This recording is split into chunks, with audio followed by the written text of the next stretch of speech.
even remember who our next comic is. Is it Ryan? Yeah, hey. Yay! Everyone, you're going to absolutely love this person. His name's Ryan Gallant. You may have seen him perform around town and across the island. Put your hands together for him.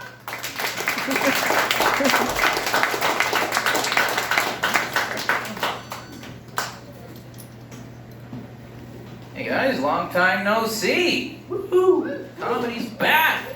So I haven't done this in a few months, like people have pointed out. And for those who know me, may have seen me before. I look a little bit different now, right? Before, a couple months ago, I had a shaved head. I had a clean-shaven face. You know, I was just totally bald, pasty white. I looked like a big Belgian ball sack.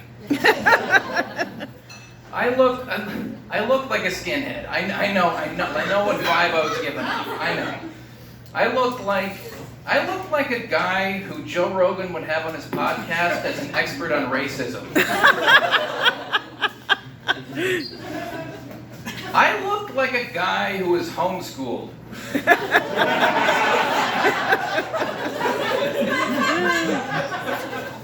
I looked like a guy who would spray paint a fleshlight green because he's a big fan of Fiona from Shrek. But now, obviously, I grew everything out. I got hair now, I got a beard, you know, and people were like, why'd you grow a beard? And I was like, I don't know.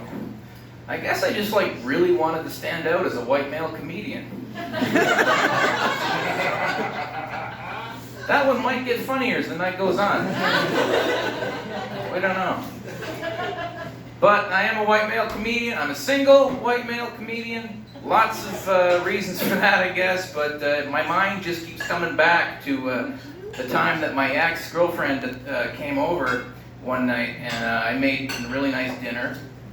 And she's like, oh my God, babe, you made dinner for two, how romantic. I'm like, nah, I made dinner for seconds. It's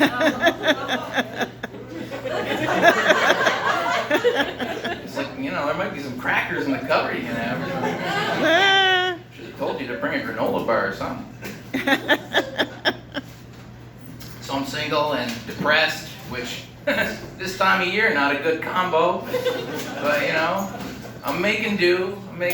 I did make a New Year's resolution, you know, to be more positive. I vowed to be more positive.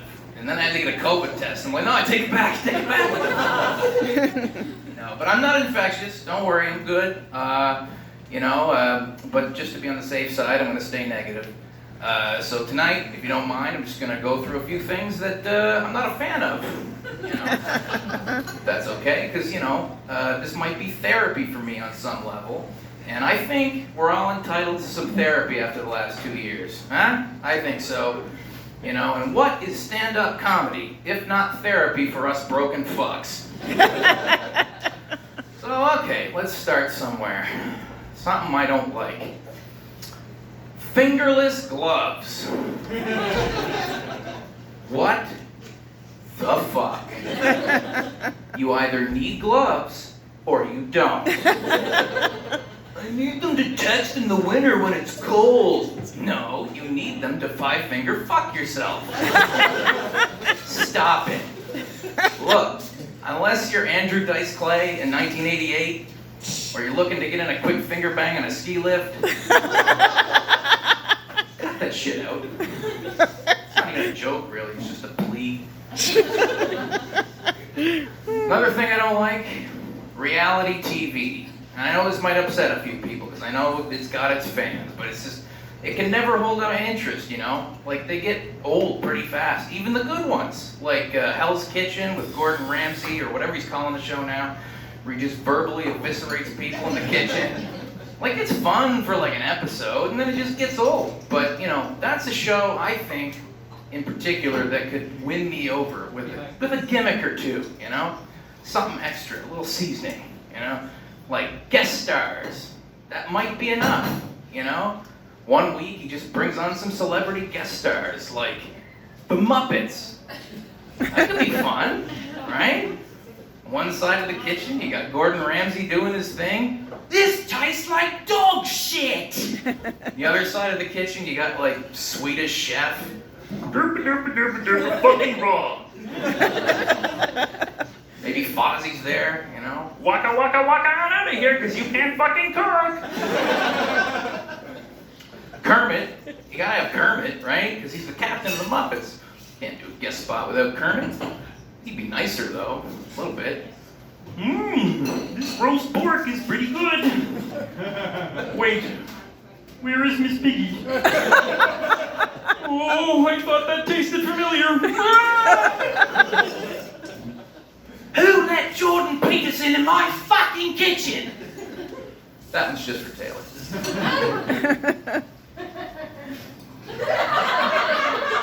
He knows. Another thing I'm not a fan of. Island politics. Here's my impression of island politics. I will do potatoes good.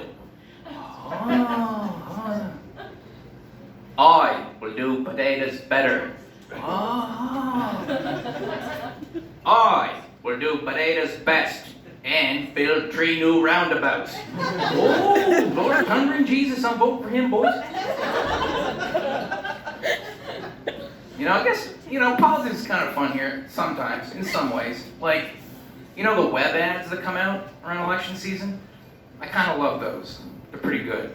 Like, they're all kind of the same, because all island politicians are kind of the same. So, it's typically like some middle-aged white guy just shuffles awkwardly on screen, stares down the camera long enough for it to get uncomfortable. Wide-eyed and just goes, "My name is Darcy McDougall. I'm running for the MLA here in District 12, Victoria Park in Charlottetown. I believe in working hard for you and all alders because it's what you deserve. So on election day, get off your arse and vote for Darce." So I might vote for him. But, I guess I gotta give it to them, for having the courage to run for office. I know I couldn't. I'd never do that, And I know what you're thinking. Ryan, you're like a typical island candidate. Straight, white, male, and mediocre. I know, but I just don't have the bravery to do that, And, the billboards alone would kill me. Like, my photo ID's bad enough. I look like a serial killer, so that's not happening. So I do give them props that they have the guts to do it. On the island, right? It's a very small place. Everybody kind of knows one another, right? And if they're running here, like, that's a risk, because if you grew up here, chances are you got stuck with a nickname, and chances are that nickname comes with an embarrassing story. So you're with your friends and the election topic comes up, and they're just like, "Who are you voting for?" And you're like, I don't know. Darcy McDougall? I don't know, he seems like a good enough guy, like he's got some good ideas. And then they're like, somebody in the group who knew Darcy back in grade 9 is just like, and you're like, what? They're like, "Milkshake McDougall?" And you're like, "Why'd you call him Milkshake?" "Because one time in gym class, he shit himself with working out too hard. Came hauled out of his shorts and ran down his leg. What a fucking loser, Milkshake." And it's like, whoa, I guess I can't vote for him now. Hey, you can't control your bowels, you can't control a budget. Stands to reason. So you're like, okay, well, if not him, then what about his opponent there? The old guy, what's his name? George McQuaid? And then someone else in the group is just like, you're like, what? They're like, "Old peephole McQuaid?" You're like, "Do I want to know?" They're like, "Well, he was our gym teacher. And one time, you know what? I'm just going to vote for that creepy Ryan guy. Looks like a serial killer."